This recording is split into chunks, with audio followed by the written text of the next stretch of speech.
Nuvens escuras surgiram no céu, e apenas algumas estrelas isoladas podem ser vistas no firmamento, mantendo viva em nós a crença em um resultado positivo. O tempo está se esgotando, antes do amanhecer. Devemos encontrar um refúgio seguro.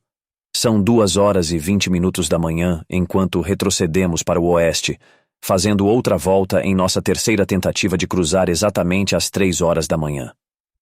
Quando tentamos atravessar os trilhos do trem que correm de norte a sul, em direção a Suazon, 2 metralhadoras abrem fogo a vários metros de nós, para nossa completa surpresa, nos forçando a nos abrigar sob o estrondo ensurdecedor que rasga o prado, surpreendidos e certos de que não fizemos barulho algum. Olhamos para trás e notamos uma árvore a cerca de 100 metros de distância, onde os americanos devem ter visto nossas silhuetas. Um breve sinal de Brila é suficiente para que façamos um giro de 180 graus, rastejando pelo chão como serpentes perseguidas, voltando na direção oeste.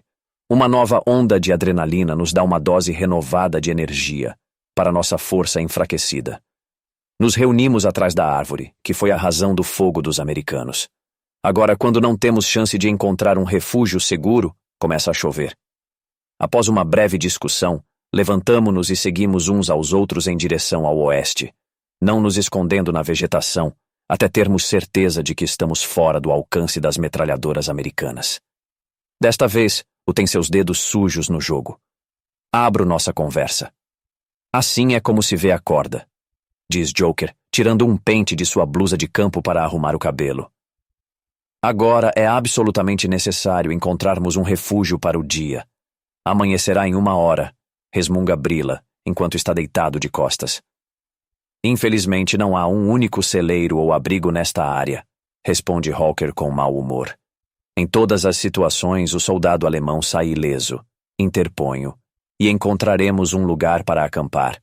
O melhor seria voltar àquela mulher, reprimo um riso. Brila agora não diria não, se depois me deixasse dormir sozinho em sua cama. Essa não é uma má ideia, responde Hawker, pegando aquele pensamento expresso em brincadeira. Isso significa que deveríamos voltar tão longe? Mantenha a calma e escute, diz Brila em tom baixo. É óbvio que não chegaremos a lugar nenhum tentando ir para o sul. Posso imaginar que a estrada para a cidade, quero dizer, a estrada principal vindo do norte, é o flanco esquerdo aberto, já que os americanos entraram em Suazon. Se for o caso, então na próxima noite só precisamos encontrar uma abertura para cruzar a estrada e seguir em direção, sem menosprezar a tua ideia, Brila. Mas o que isso significa é apostar tudo numa única carta e desistir do tempo que já perdemos tola e inadvertidamente. Interponho com o meu aviso. Então, digam-nos o que acham que devemos fazer, pergunta Casco. Não podemos perder mais tempo. Vocês viram por si mesmos o que os americanos têm nas estradas. Não me parece que seja apenas uma questão da situação em torno de Suazon. Eles também estão informados sobre os nossos movimentos de tropas e não hesitariam em adentrar-se numa área vazia para garantir isso. Devemos considerar se devemos continuar e arriscar-nos para o sul ou simplesmente encontrar refúgio aqui nas proximidades e esperar pela próxima noite. Portanto, Brila toma a iniciativa. Vamos examinar as nossas alternativas, já que agora está amanhecendo. Uma marcha para o sul está descartada. Só nos resta esta parcela de floresta como refúgio, já que com este clima não podemos acampar em campos abertos se ainda houver combates na cidade. Então, o meu ponto de vista está correto e devemos tentar chegar a Leão. Se estiver tranquilo, estamos igualmente perto da estrada do norte como do sul, como eu disse antes. Acho que a rota do norte é melhor. Alguém tem uma ideia melhor? Pergunta, recolhendo as pernas para se levantar. Não, Joker e eu respondemos ao mesmo tempo e levantamo-nos tão rápido quanto o terreno permite. Dirigimo-nos para as colinas arborizadas a noroeste e, após 1h, chegamos ao lado sul da estrada. Um comboio de caminhões passa, forçando-nos a nos esconder apertados um ao lado do outro. Brila se arrasta até mim e diz: Homem, caí em um formigueiro. As bestas me atacaram tanto que minha pele arde como se estivesse fritando no inferno. Eu respondo lentamente ao ouvido: Isso não vai te machucar, velho amigo. De qualquer forma, você não vai chegar ao céu. Enquanto isso, o veneno das formigas te livrará da reumatismo aqui na terra. O consolo e levanto a cabeça acima das plantas de batata. Você vê alguma coisa? Ele me puxa pelo braço. Nada de importância, respondo, e me deito no chão. Basicamente cheguei à mesma conclusão que você, mas não gosto da direção. Sabemos que os americanos avançaram mais ao sul de Paris do que ao norte. Além disso, os britânicos estão a uma distância considerável ao norte. Isso está claro para mim, eu respondo. Mas esqueces que não tínhamos outra opção, já que nossas posições estavam ao sul da estrada principal. Portanto, temos que tentar nesta direção. Aceito. Não podemos ficar aqui para sempre. Vamos começar com cuidado. Levantamo-nos e esgueiramo-nos paralelamente à beira da cidade, através dos campos. Olhando para a direita, reconheço as sombras escuras individuais que se erguem do campo de batatas e nos seguem em fila indiana. Até que se ouça um ruído de luta a poucos metros à direita. Quando dois rifles colidem, nos jogamos no chão imediatamente. A 20 jardas de nós, ouvimos as vozes excitadas dos americanos e vemos uma chama branca subir no céu. Quase ao mesmo tempo, uma metralhadora dispara fogo ao longo do caminho de campo, carente de qualquer sentido comum. Salen como um rebanho de ovelhas para trás, fora do campo de batatas, em busca de segurança em uma fuga insensata, abraçando a terra.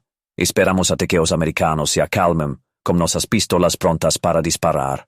Ouvimos com todos os nervos a aproximação de nossos adversários. As manecilhas do meu relógio de pulso iluminado avançam constantemente, e em meia hora nada aconteceu. Quem ainda está aqui? Dou um cutucão em Joker ao meu lado, que passa a perguntar a Brila sobre um ruído apenas perceptível que desaparece em poucos segundos.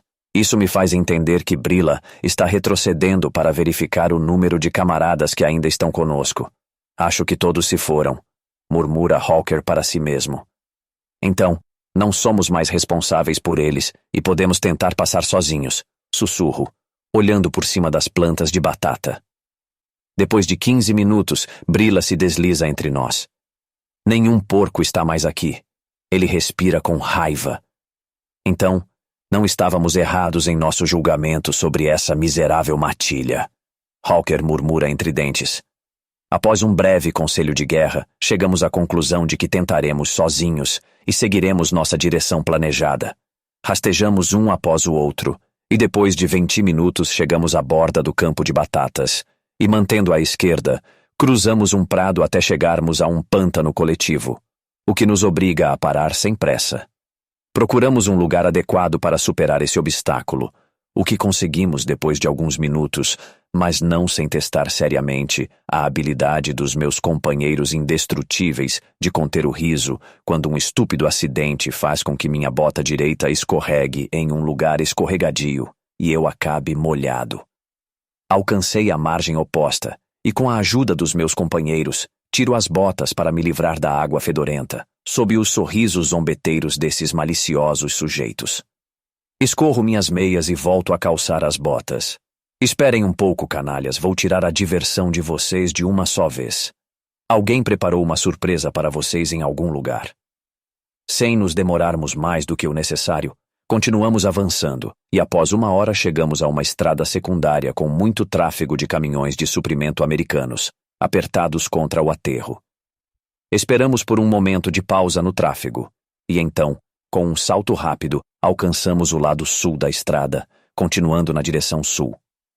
Direcionamo-nos para um prédio em chamas ao longe, à direita, embalados pela esperança de poder contornar a cidade sem sermos notados. Ouço claramente o som de uma arma sendo carregada mais uma vez. Beijamos fervorosamente o solo disputado da França, agarrando-o com força.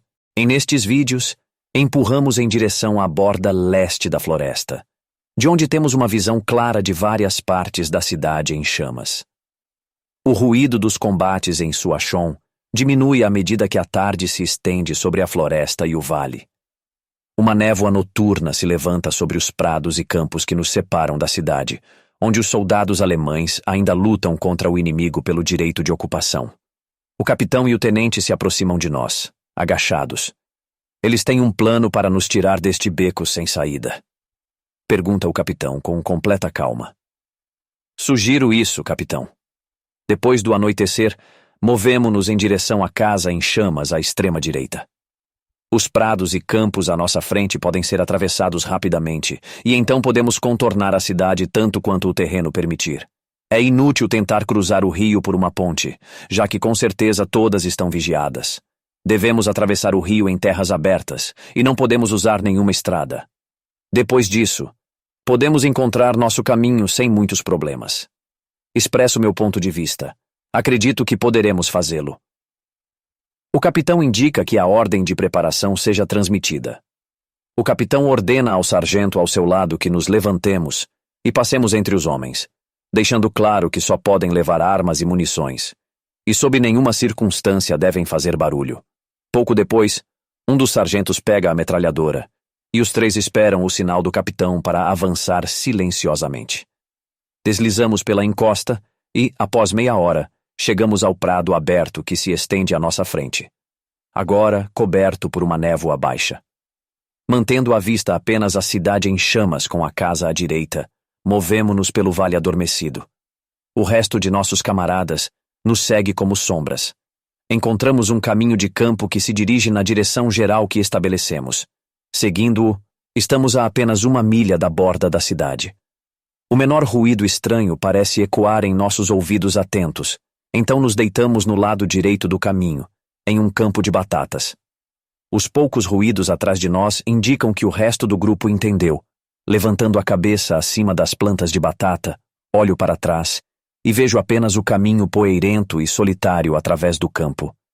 Devemos manter à direita, sussurro a Joker, que está próximo de mim, e continuamos em direção ao sul, em fila indiana. Ele passa minha sugestão para Brilla, esforçando-se para ouvir. Esperamos que a mensagem seja transmitida, mas nada se move na nossa frente ou atrás de nós. Ao levantar-me, escuto claramente a voz de um americano. Devo disparar com a metralhadora? Pergunta o sargento a Brilla. Isso não nos servirá de nada, sussurro.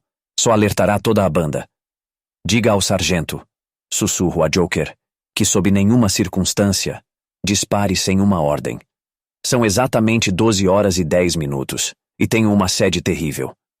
Meu primo solta um espirro com força e eu respiro profundamente pela boca, expulsando o ar dos meus pulmões pelo nariz para tirar o pó de alguma flor das minhas narinas. Por enquanto, tenho sucesso.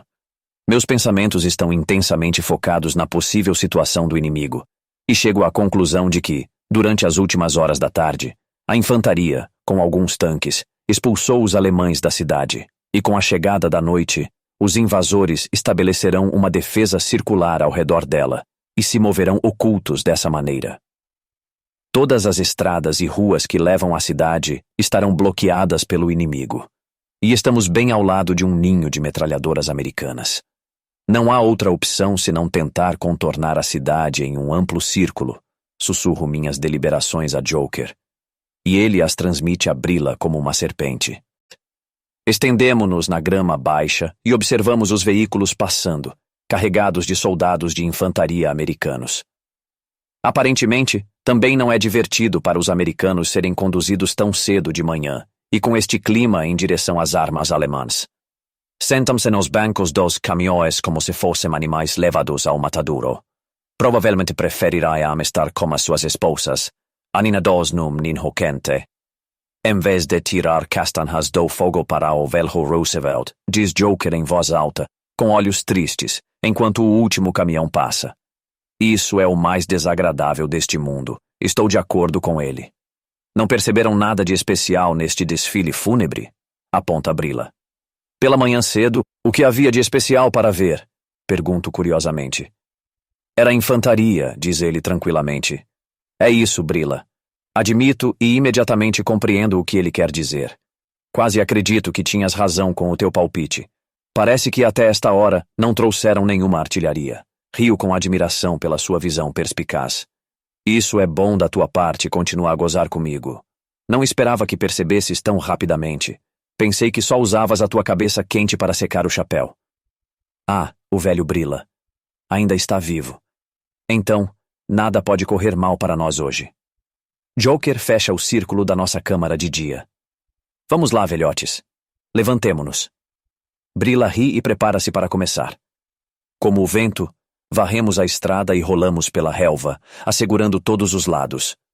Movemo-nos o mais rápido possível em direção noroeste, em direção à área montanhosa da floresta, de onde, na noite anterior, fizemos a primeira tentativa de nos separar do miserável restante do batalhão. Entretanto, são 5h15 da manhã. Apesar da hora do dia, graças à chuva leve e à fina névoa matinal sobre os campos e terrenos agrícolas, é possível continuarmos a nossa viagem. Mas estamos a tornar-nos cada vez mais suspeitos. Porque, embora haja barulho alto de motores à nossa direita e à nossa esquerda, até esta hora não se ouviu um único tiro no seu azozon. Numa área de arbustos finos e árvores frutíferas antigas e secas, a cerca de 500 metros da floresta ascendente, deitamo-nos para um último conselho. Finalmente, a luz do dia permite-nos acender um cigarro sem perigo. Entregues por completo ao prazer antecipado, abrimos os pacotes com os dedos nervosos e colocamos os palitos cheios de tabaco dourado nas nossas bocas. Luz, pergunta Brila. Obrigado pela calma. Luz, pergunto a Joker e bato com ambas as mãos nos meus bolsos sem ouvir o familiar tilintar dos fósforos. Em choque, olhamo-nos um ao outro. É possível que tenhamos levado 240 cigarros conosco e ninguém tenha um fósforo. Isso é o pior que nos aconteceu até agora, diz Brila completamente abatido. Guardamos os cigarros novamente nos nossos bolsos. De repente, e completamente inesperado, de trás da floresta, ouve-se o estrondo de tiros de artilharia de 4 baterias americanas. E segundos depois, os projéteis pesados uivam sobre nós através das nuvens de chuva, como molas de aço liberadas repentinamente. Levantamo-nos de um salto e seguimos o voo dos projéteis, reconhecíveis pelos segundos brutos. Alguns segundos depois, 4 cogumelos de fumo elevam-se para o céu no sudeste da cidade. Isso é nojento, diz Brila, balançando a cabeça. Poderíamos estar lá agora, se tivéssemos ouvido o casco. Ainda há alguns alemães a trabalhar e poderíamos tê-los ajudado. Bobagem, Robert. Quando enviarem o próximo salvo para o setor nordeste, então estarás certo de novo. Não vamos chegar mais longe agora.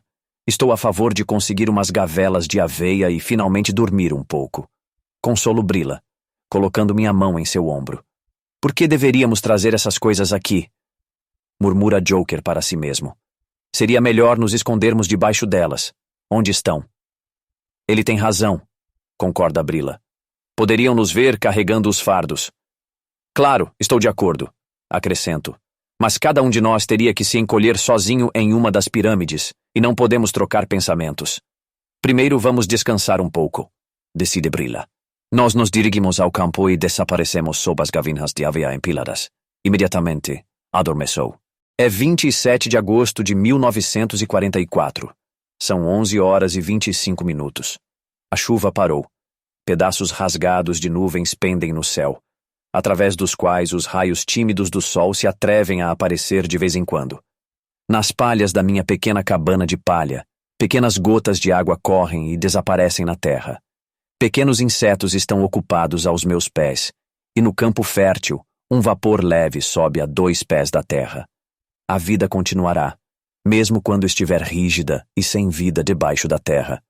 Um pai não pode impedir seu filho de ir para a guerra, mesmo que seu coração se parta. Porque ele o criou assim, para que quando crescesse, devesse ser destruído. Uma jovem esposa chorará por seu companheiro e abraçará eternamente o filho que nunca mais verá ao pai. Nenhuma notícia chegará à pátria sobre a forma ou o lugar da minha destruição. Como um cão serei jogado em uma cova e coberto por estranhos cheios de ódio, que só querem se salvar do fedor e do perigo da infecção do cadáver. Não será de outra maneira, mas a vontade de viver se eleva poderosamente em mim. Determinado, coloco a mão na funda e coloco o frio no zero, olhando firmemente para a frente. Aqueles que buscam a tua vida, sussurro interiormente, perderão a deles. Minha sangue quente arde nas minhas veias e me impulsiona a me levantar, como as cascas das larvas despertando para a vida. As gavinhas de aveia se desfazem, determinado a agir. Chamo meus amigos para se levantarem e garantimos todos os lados da depressão. O que está acontecendo? Perguntam ambos, saindo do campo de aveia em direção à depressão. Finalmente, temos que fazer alguma coisa, amigos. Se não quisermos ser encurralados pelos cães, respondo e mantenho-os sob observação. Tenho observado o terreno ao nosso redor, diz Brilla, cheio de nova energia. E não acredito que vamos cair em uma armadilha. Se pudermos cruzar os 500 metros e entrar na floresta, então vamos lá imediatamente. Minha impaciência impaciente me apressa. O que aconteceu com você, Casco? Pergunta Joker desconfiado. Quero tomar uma decisão, Noelle. Respondo friamente. Não perca a calma. Não devemos fazer nada precipitadamente. Adverte, levantando o dedo indicador. Passaram-se 19 horas desde que os americanos nos alcançaram. Não podemos falar de agir precipitadamente.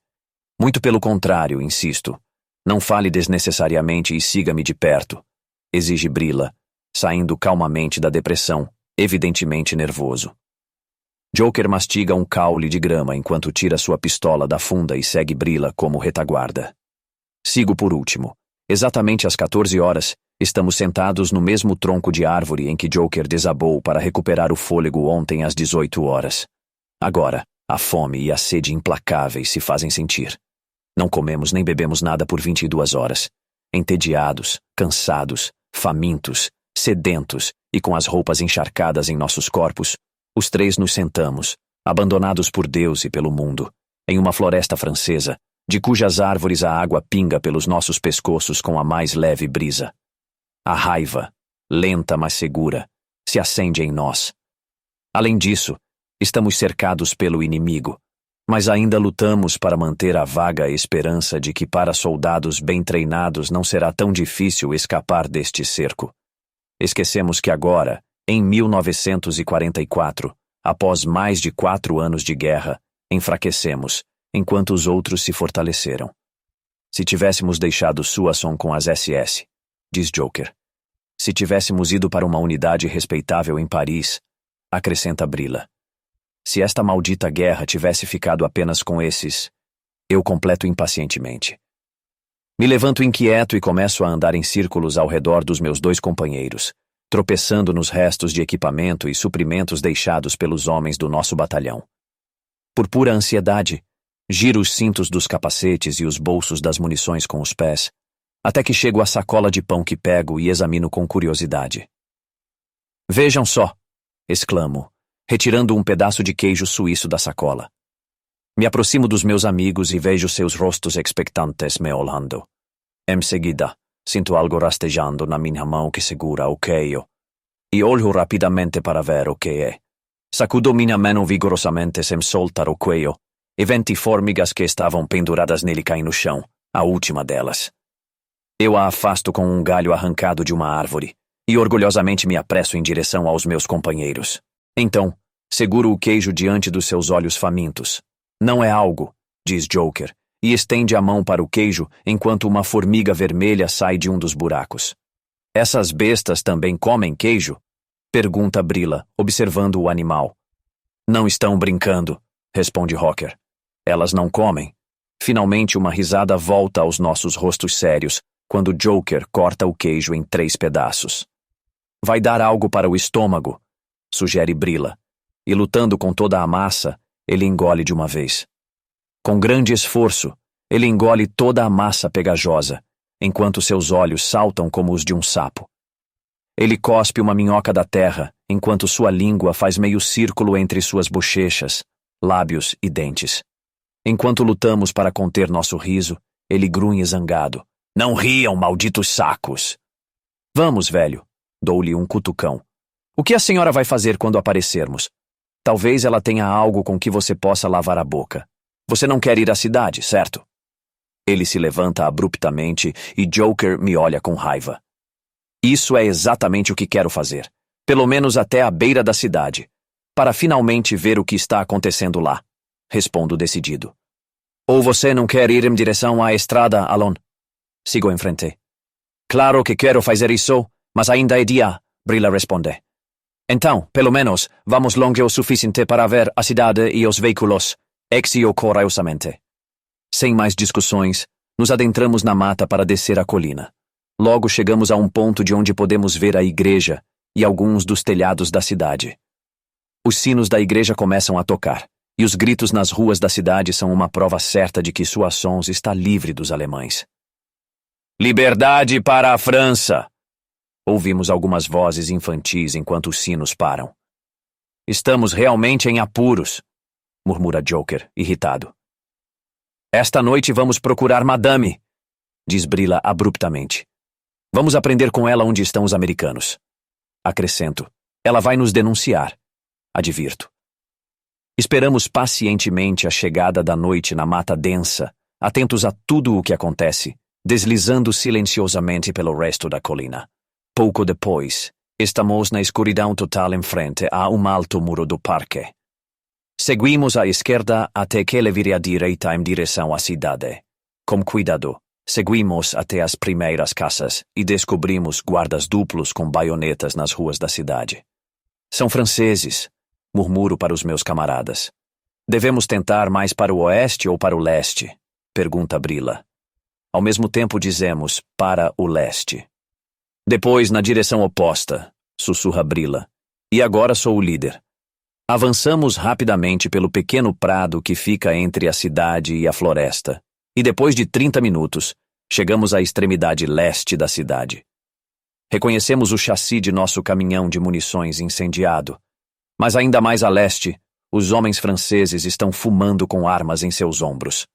Os franceses estão na frente e atrás de nós, digo aos meus companheiros.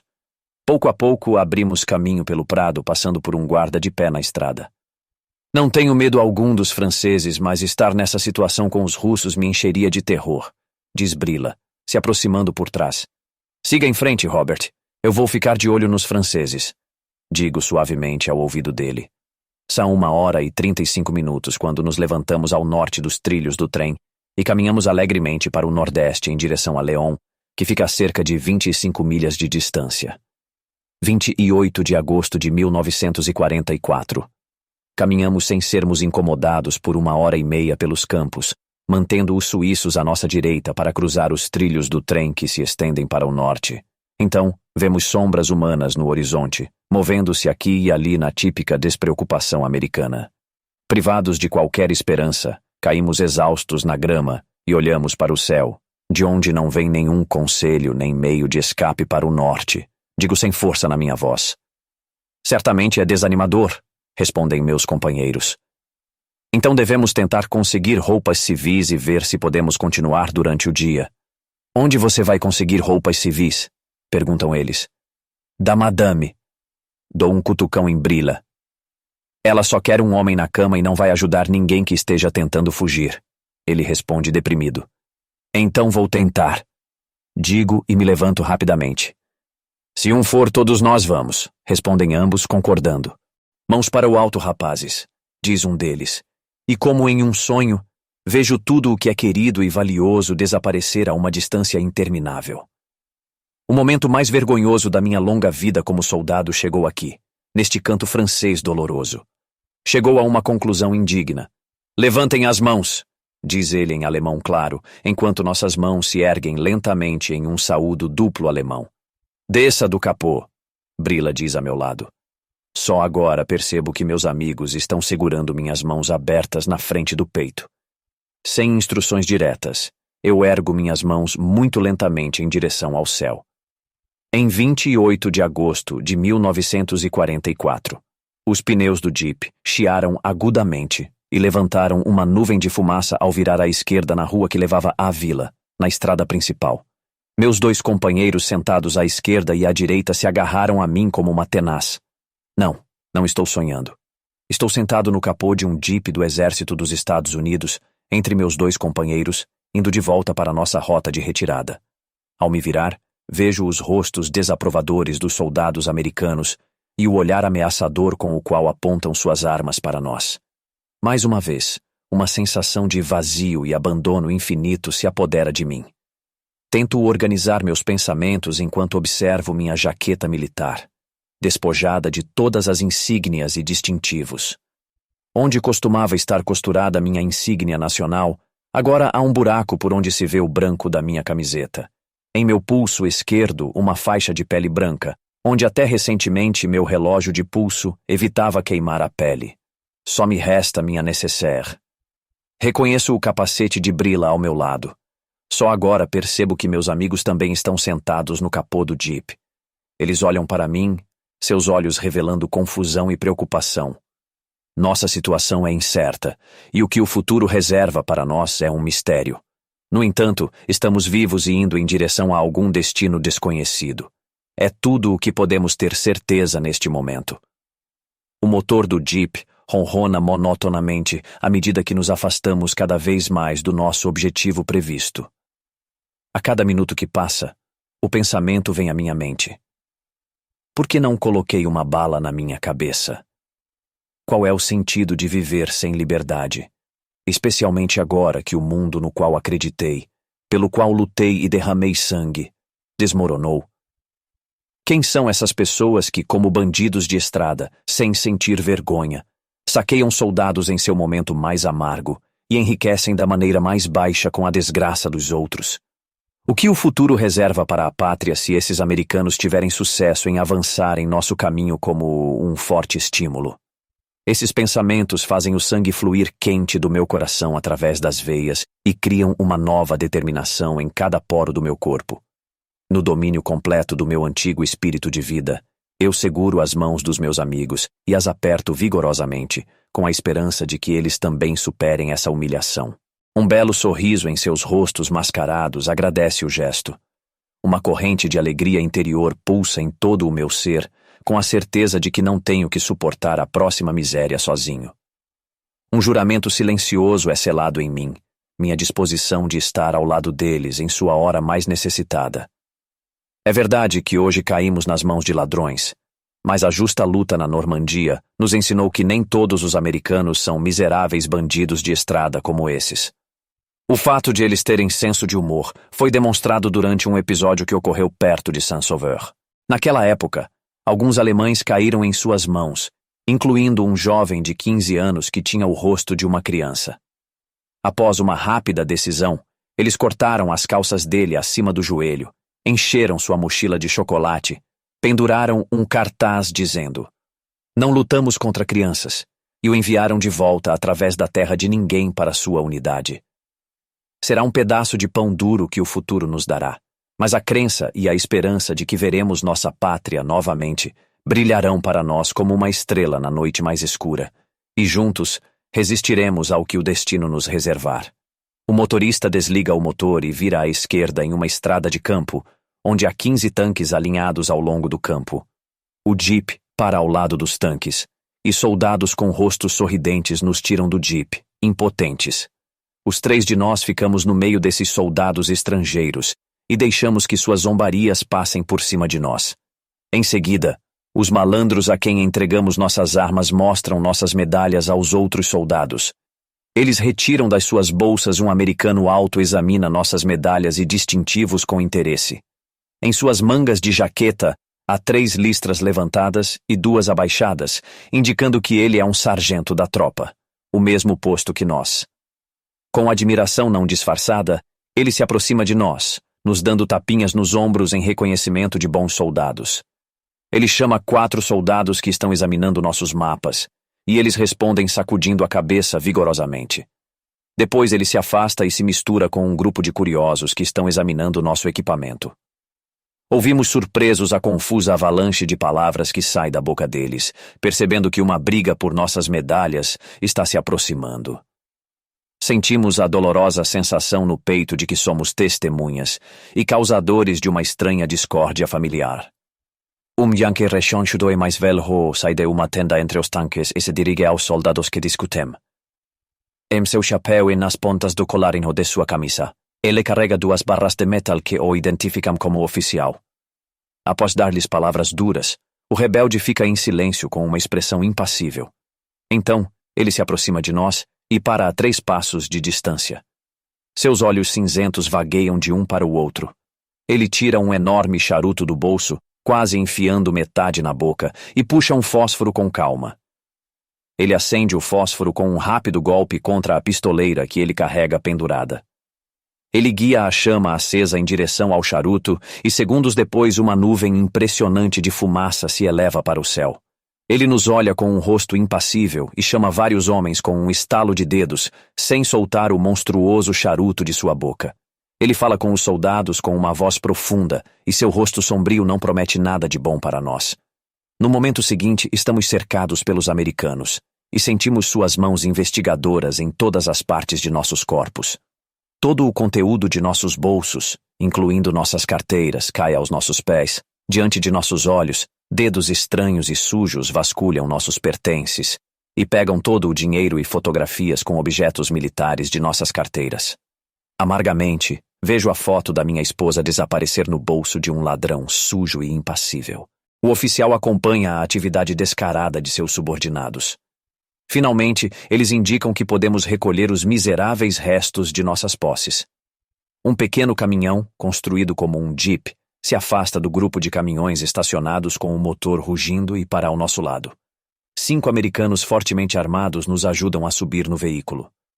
Eles sobem no caminhão depois de nós e bloqueiam a parte traseira do caminhão com seus corpos. Conduzindo rapidamente, voltamos pelo caminho do campo em direção à estrada principal. Após 15 minutos, viramos à esquerda em uma pequena rua pavimentada e paramos abruptamente em frente a um grande complexo agrícola. Nossos guardiões saltam elegantemente do caminhão e indicam com gestos desdenhosos que devemos fazer o mesmo. Com calma estoica, deixamos o veículo sem nos impressionar com o comportamento dos americanos e marchamos em direção a 6 franceses que estão parados em frente ao portão. Vamos para o pátio da fazenda com rifles e pistolas alemãs em nossas mãos. Os americanos irrompem em um grito de guerra ao nos ver, sob o rugido idiota desses fracassados de 1940. Somos conduzidos através da entrada do pátio e ficamos lado a lado com o rosto virado para a parede da casa. Faça isso rapidamente, assassinos, penso, esperando receber uma bala na nuca. Mas os minutos aparentemente intermináveis passam sem que nada aconteça, até que um homem invisível chama o nome de Brilla em alemão. Com calma e disposto a enfrentar com dignidade o que quer que venha, coloco minhas mãos na parede e olho para baixo para as minhas botas. Após quase uma eternidade, Brilla volta até nós, e meu nome é chamado claramente. Não dê nada a eles. Escuto Brilla sussurrar enquanto ando como um robô insensível em direção ao soldado na porta. O guarda me guia pela porta até uma espécie de oficina de marcenaria que foi temporariamente convertida em escritório. Sentado de costas para a porta, há uma figura imponente cujo distintivo indica que ele é um oficial de alto escalão. O guarda me empurra para a frente dele em posição de sentido. Cumprimento-o com a mão na aba do meu boné e percebo que o homem à minha frente me estuda criticamente, entediado. Ele retribui a saudação e se acomoda confortavelmente em sua cadeira, enquanto um dos 4 homens na sala lhe serve uma xícara de café com um aroma celestial e um prato com pão e carne enlatada. Usando todo o autocontrole que tenho, desvio meus olhos das maravilhas à minha frente, que presumo estarem lá para me tentar. Observo imediatamente sua expressão acordar de repente e me pergunto qual é o seu propósito.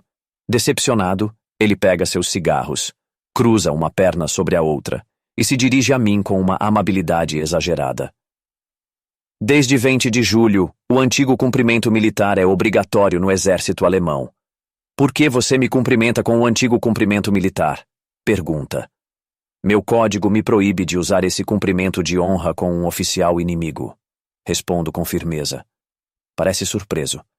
Então você tem mais tato do que seu ministro das Relações Exteriores, von Ribbentrop. Sabe que durante uma de suas visitas ao rei inglês, ele o saudou com Heil Hitler? Não tenho conhecimento disso. Respondo indiferente. Essa é a verdade. Ele enfatiza suas palavras e pega um cigarro. Quanto tempo você passou sem comer nada? Ele se dirige a mim e continua a conversa. Por 2 dias. Explico brevemente. Oh, então você deve estar terrivelmente faminto. Vamos acelerar isso para que você possa comer algo bom. Ele diz com preocupação. Não vou cair nessa. Penso comigo mesmo, embora um terrível sentimento de fome queime dentro de mim. Mas a voz do oficial interrompe meus pensamentos. Sua unidade, por favor. Pergunta. e alcança papel e caneta. Aqui está meu livro de soldado, senhor. Respondo calmamente, tirando meu livro de soldado da minha carteira. Curiosamente, ele olha para as páginas e me devolve. Como você foi capturado? Pergunta. Minha divisão foi destruída há muito tempo, respondo. Eu estava em um hospital. Ah, então você estava em uma companhia de lançadores de foguetes. Onde está agora? Ele pergunta. Eu não estava em uma companhia de lançadores de foguetes. Eu digo. Sua afirmação está errada.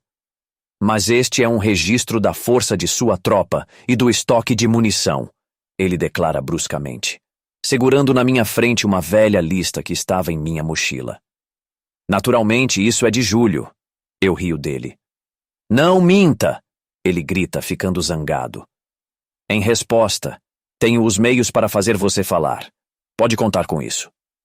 Aqui está meu livro de soldado. Tudo o que sei e que possa interessar a você está aqui, senhor. De outra forma, não tenho mais nada para lhe dar. Eu digo com calma deliberada. Vou lhe dar a oportunidade de reconsiderar. Ele diz em silêncio, e depois diz algo mais calmo, dando um sinal para um dos homens na sala para me levar.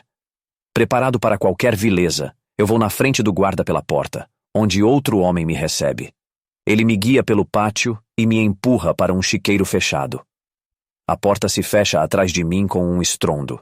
Na penumbra, examino meus novos aposentos e confirmo satisfeito que os porcos que ocupavam este lugar antes de mim foram retirados há dias. Devido ao calor excessivo, pelo menos o feno está seco. Como é impossível me levantar no pequeno estábulo, mexo um pouco de feno em um canto e me afundo nele. É uma pena que eu não tenha fósforos para acender um dos poucos cigarros que ainda tenho. O que ele quis dizer? Penso, com a conversa louca do oficial americano sobre lançadores de foguetes. Só vi essas armas em ação uma vez na Rússia. Isso foi em 2 de outubro de 1941, perto de Basma. Maldição, aqueles foram dias terríveis. A porta do chiqueiro range ao abrir-se, e a luz brilhante do sol inunda minha cela. Da perspectiva de um sapo, vejo as polainas marrons que cobrem os sapatos e as calças verde-oliva de um americano que sai. O nazista idiota chama em posição de sentido em direção à minha pequena cela e sorri de orelha a orelha. Cão estúpido, penso, enquanto saio para fora, cegado pela luz deslumbrante. Eu seguro minha mão na frente dos olhos como proteção, enquanto o guarda me puxa pelo braço e me guia em direção ao oficial. Já considerou a situação? Ele pergunta, olhando-me com cinismo. Em relação a isso, não há nada para reconsiderar. Respondo honestamente. Deveria colocar fósforos sob suas unhas, como a Gestapo faz com os judeus. Ele ameaça. Isso não me fará virar um lançador de foguetes. Eu não tive nada a ver com isso. Respondo obstinadamente. O que é isso? Escrito de sua própria mão. Ele segura a lista sob meu nariz mais uma vez e aponta com um lápis para a assinatura no verso do meu antigo relatório de munições. Munições de morteiro, digo secamente. E aqui, aponto para o final da lista, 996 granadas de morteiro. Então ele ri triunfante e dobra a lista. Não são lança-foguetes? Ele diz. Não é verdade. Não são apenas granadas de morteiro de 8 centímetros, senhor. Eu rio em seu rosto pelo erro. Por que você não disse isso desde o início? Ele fica zangado e joga o lápis na mesa. Você não me perguntou, respondo calmamente. Leve esse cara para longe de mim. Ele fala em alemão irritado, dando uma tragada em um cigarro. Aparentemente satisfeito com o fracasso de seu superior, um americano mais velho com cabelos grisalhos nas têmporas se aproxima de mim e do oficial. Ele faz um gesto para mim que parece significar, deixe-o tolo. Eu viro nos calcanhares e o sigo, sentindo que ganhei uma batalha de astúcia contra o oficial e evitei uma tortura medieval. Eu me coloco ao lado do soldado mais velho, de alguma forma simpático, ao ar livre. E cruzo o pátio, onde ele me leva a um galpão. Para minha grande surpresa, há cerca de 30 soldados alemães lá, incluindo o Joker e o Brilla. Um olhar rápido para os rostos individuais dos prisioneiros é suficiente para eu perceber que lamentavelmente não conheço nenhum dos outros. O galpão não tem porta e está completamente aberto na frente, aparentemente tendo servido ao fazendeiro como uma garagem. Como resultado, 2 soldados americanos estão de pé a vários passos de distância, nos observando atentamente e mascando chiclete com a boca vazia de uma maneira que me lembra vacas ruminando em um pasto. Eles estão mascando chiclete, explica um sargento em resposta à minha pergunta sobre por que eles estão mastigando continuamente. O que eles queriam de você? Pergunta o Joker, preocupado. Pensaram que eu era o líder de uma unidade de lançadores de foguetes, respondo, e é por isso que me trancaram no chiqueiro. Não foi tão ruim, acrescento, mas piorou. Podemos ficar satisfeitos com isso, respondo calmamente. Esperemos que em breve nos deem algo para comer. Caso contrário, morrerei, murmura Joker para si mesmo. Que horas são? Pergunto, olhando para os outros alemães. Há um tempo eram 3 da tarde, de acordo com o relógio dos americanos, responde um sargento. De onde você é, camarada? Pergunto ao Nostad, cujos olhos estão tristes. Não está muito longe da minha casa, digo vagamente, mas infelizmente não dá para chegar lá a partir daqui, ele diz, sem humor. Deveríamos ter ido para a estação de trem de manhã, continua ele. Os franceses devem ter nos traído. Onde te pegaram? Pergunto interessado, naturalmente, em seu passado. Era perto de Arnhem, ele responde. Claro, já era hora de os americanos te salvarem, caso contrário você teria que servir em seu bordel por um longo tempo, provoca Joker. Não por muito tempo estaremos em casa para o Natal, ele afirma com convicção. Você acha que Hitler finalmente usará sua arma secreta lendária? Pergunto com esperança. Hitler e as armas secretas não me fazem rir, ele responde com desprezo.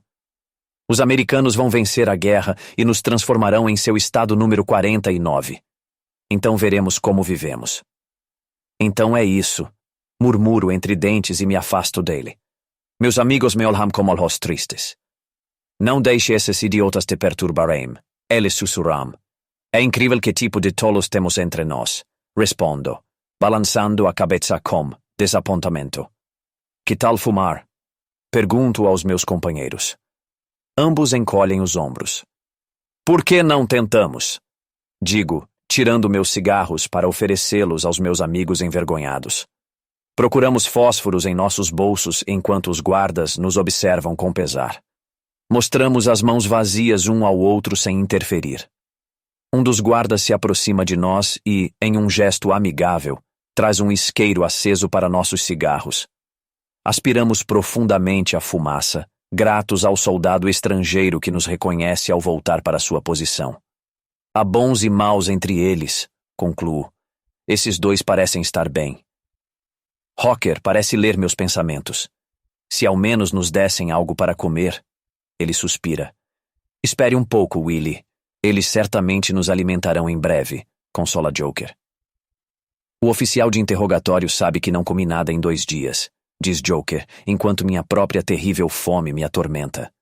Foi o que eu disse também. Agora ele ri, o que faz com que eu perca a fé. Você disse àquele cara que pertence a um batalhão de alerta? Pergunta Brila interessado. Não me envergonhava de pronunciar o nome desse monte, e ele nem sequer perguntou. Respondo suavemente. Nós apenas colocamos nossos livros de soldado na frente dele, e não havia nada registrado neles. Ele já sabia sobre nossa antiga divisão, então não fez nenhuma pergunta sobre isso, explica Brila. Isso está claro, digo. O resultado já foi decidido, e eles não estão mais interessados. Enquanto isso, nuvens de chuva se formam, e as primeiras gotas caem sobre o pavimento quente de pedra no pátio, fazendo com que o vapor suba.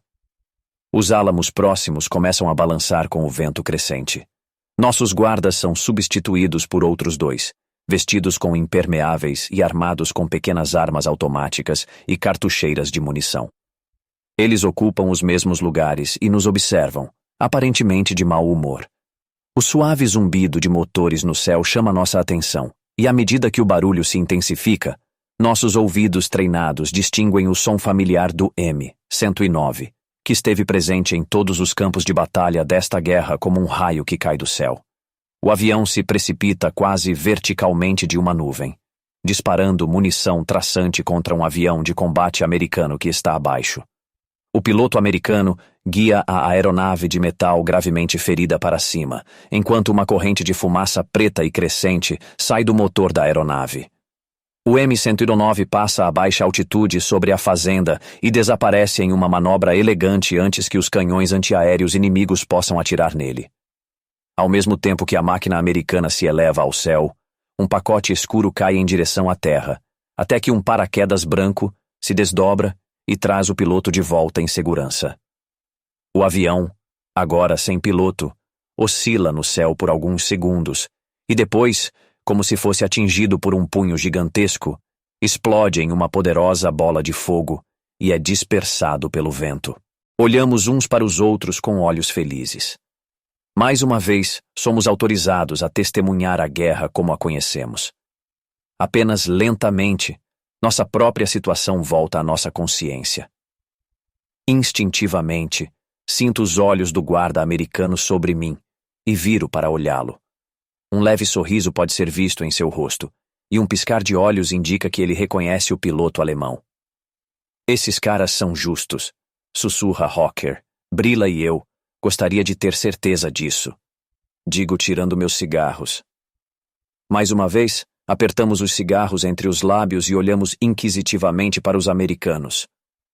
Um sargento se aproxima de nós na borda externa do galpão, de onde a água da chuva pinga em gotas prateadas pelos canais com vazamentos. Ele tenta nos acender com seus fósforos molhados. Os guardas observam com interesse suas tentativas fracassadas. Finalmente, quando ficam frustrados, um deles se aproxima de nós e acende nossos cigarros com seu isqueiro aceso. Não há bons fósforos alemães, ele balbucia confiante. Mas o americano encolhe os ombros e volta ao seu lugar. Velho tolo, sussurro com raiva. Toda a sua vida você acendeu fogo com fósforos alemães, e de repente agora, aos olhos dos americanos, eles não servem para nada. Você acha que pode melhorar sua própria situação com essa conversa estúpida? Estou convencido de que qualquer oponente com um pensamento claro só sente desprezo por alguém que suja seu próprio ninho. O que você teria pensado de um prisioneiro russo em uma situação similar que falasse sobre seus fósforos que funcionavam perfeitamente em condições secas? Acrescento. Paralelamente às nossas ametralhadoras, para defender sua terra. Mais uma vez, me afasto desgostoso desse canalha sem caráter, que desliza de volta para o galpão escuro sem dizer uma palavra, em resposta às minhas acusações, e se mistura com os outros alemães. Teremos muitos problemas no futuro com nossos queridos camaradas se continuarem agindo assim. Acrescento, com o rosto envergonhado. Gostaria de tê-lo socado no nariz, mas não podemos mostrar tal comportamento aos americanos se quisermos que nos respeitem. Hawker já está furioso. Temos que suportar e cuidar de nós mesmos, senão vamos afundar em nossa tristeza. Brilla nos acalma com um aviso justo quando o barulho do motor de um caminhão no lado de trás do pátio abafa suas últimas palavras. Agora, com certeza, haverá algo para comer, sugere Joker, e todos os homens atrás de nós ficam agitados como vacas em um estábulo que sentem o cheiro da comida. Apenas 2 homens de cada vez, ordena um americano alto, de pé na plataforma traseira do caminhão, levantando 2 dedos. O caminhão está completamente vazio, e a caixa está recém-lavada à frente. Subam, indica o alto americano enquanto hesitamos diante do veículo vazio. Eu olho rapidamente para Brilla, enquanto agarramos os lados e subimos. Brilla nos segue, feliz por estarmos juntos. Esquecemos nossa decepção, e estamos curiosos para saber para onde nos levarão. Certamente conseguiremos algo para comer lá, já que são pelo menos 6 da tarde. Em pouco tempo, o caminhão está completamente ocupado por soldados alemães. Os últimos a subir são 3 homens das SS, com uniformes rasgados e rostos inchados. Os americanos os perseguem zangados de volta ao galpão e fecham a porta traseira do caminhão com um golpe. 3 americanos fortes, armados com pistolas, abrem caminho entre a multidão e sobem lentamente no caminhão. O veículo começa a se mover com sua triste carga e alcança a estrada principal em poucos minutos. Começa a se mover para o oeste com velocidade acelerada. Após cerca de 30 minutos de viagem, Vemos 5 tanques americanos cercados do outro lado da estrada, perto da borda de uma floresta próxima. No meio do círculo, reconhecemos cerca de 300 alemães agachados no chão. Lentamente, nosso veículo vira para uma estrada de campo e segue em direção aos tanques. Nossos camaradas capturados nos observam com curiosidade enquanto o caminho para e nos dizem para descermos e formarmos 2 filas. Um americano gordo e empolgado, cuja figura nos faz rir, nos ordena rapidamente: "Andem depressa!"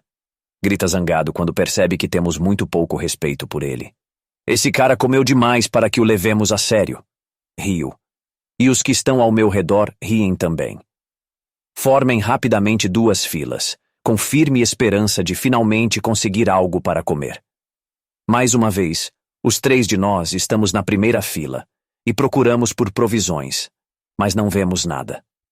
Em vez disso, 2 americanos sem armas ficam a 3 passos de nós e, com um sinal do gordo, começam a revistar nossos bolsos.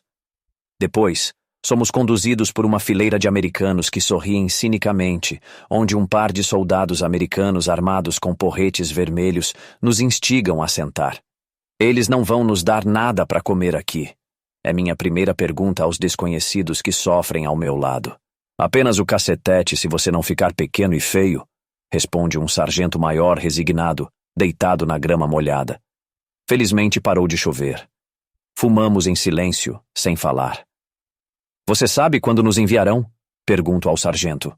Com certeza não hoje, responde ele resignado, deitado de costas na grama molhada. Faço uma pausa e depois tiro o restante dos meus pertences de entre as pernas abertas.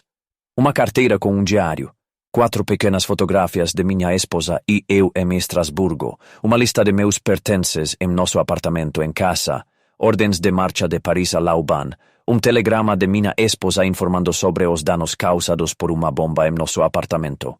Meu sol. Um lenço, uma caneta cheia e um lápis gasto. 31 cigarros alemães. O anel de casamento no meu dedo. Meu estojo de barbear com uma navalha e 20 lâminas. Um pedaço de sabonete meio usado. Um pincel de barbear. Uma lata de creme de barbear e uma pequena garrafa de loção pós-barba. Saiu bem? Diz o sargento enquanto guardo minhas riquezas na minha bolsa. Ainda não é o fim, acrescenta Brila. Quantos cigarros temos juntos?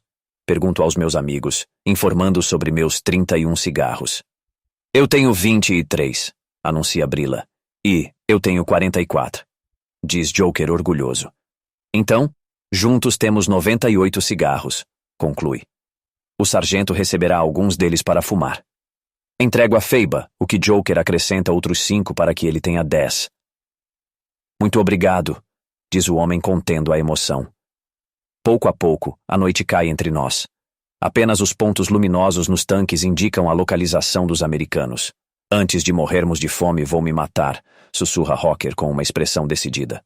Eu tento dissuadi-lo dessa intenção insana. É impossível, concorda comigo Brila. Como prova, uma metralhadora de tanque dispara sua munição traçante em direção à floresta.